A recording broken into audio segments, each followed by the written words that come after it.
dari saudara Louis William. Dia katakan di dalam kitab Wahyu ada banyak ayat yang memakai binatang sebagai cover.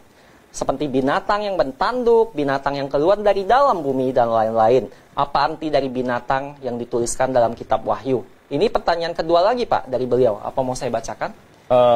Oh, ini sama, Pak. Oke, satu-satu aja ya. Ya, betul. Ya, Mohon maaf, ini pertanyaannya sama, sepertinya telah kirim 2 kali. Oke, gitu. baik. Ya, silakan langsung jawab sama. Oke, jadi binatang dalam kitab Wahyu, kita harus lihat sesuai dengan konteksnya. Gitu ya. Tetapi sesuai dengan konteksnya, dia mengacu kepada apa, begitu. Nah, ada binatang yang paling prominen di dalam kitab Wahyu adalah binatang yang keluar dari laut, yang muncul dari laut, itu jelas-jelas mengacu kepada manusia. Dari mana kita tahu? Karena Alkitab sendiri bilang itu adalah manusia, gitu. Jadi, ya contohnya, jadi kita harus lihat konteksnya. Ya. Saya ambil contoh saja, Wahyu pasal 13. Wahyu pasal 13. Ayat 1 di sini. Saya bacakan, lalu aku melihat seekor binatang keluar dari dalam laut. Oke, jadi tadi yang ditanyakan, keluar dari dalam laut. Tetapi siapa dia maksudnya? Nah, ini dia dikenal sebagai antikristus. Dan ternyata dia adalah manusia. Itu coba kita lihat ayat 17 dan 18-nya masih di pasal yang sama, Wahyu 13 ayat 1.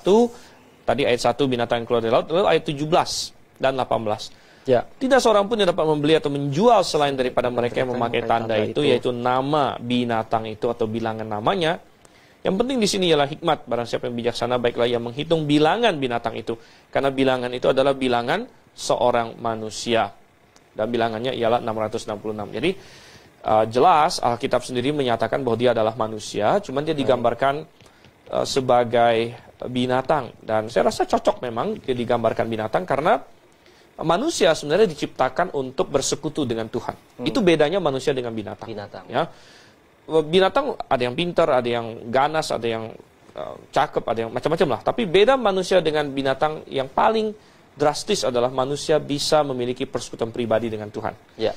Karena diciptakan sesuai dengan gambar dan rupa Tuhan. Tapi ketika manusia menolak hubungannya dengan Tuhan itu dan malah menghujat Tuhan dan lain sebagainya, sangat wajar sekali kalau Tuhan menggambarkan mereka seperti binatang, gitu ya. Jadi tidak ada kelebihannya lagi sebenarnya dari binatang, karena satu-satunya yang paling utama membedakan dengan binatang yaitu hubungan dengan pencipta ini ditiadakan. Gitu. Baik.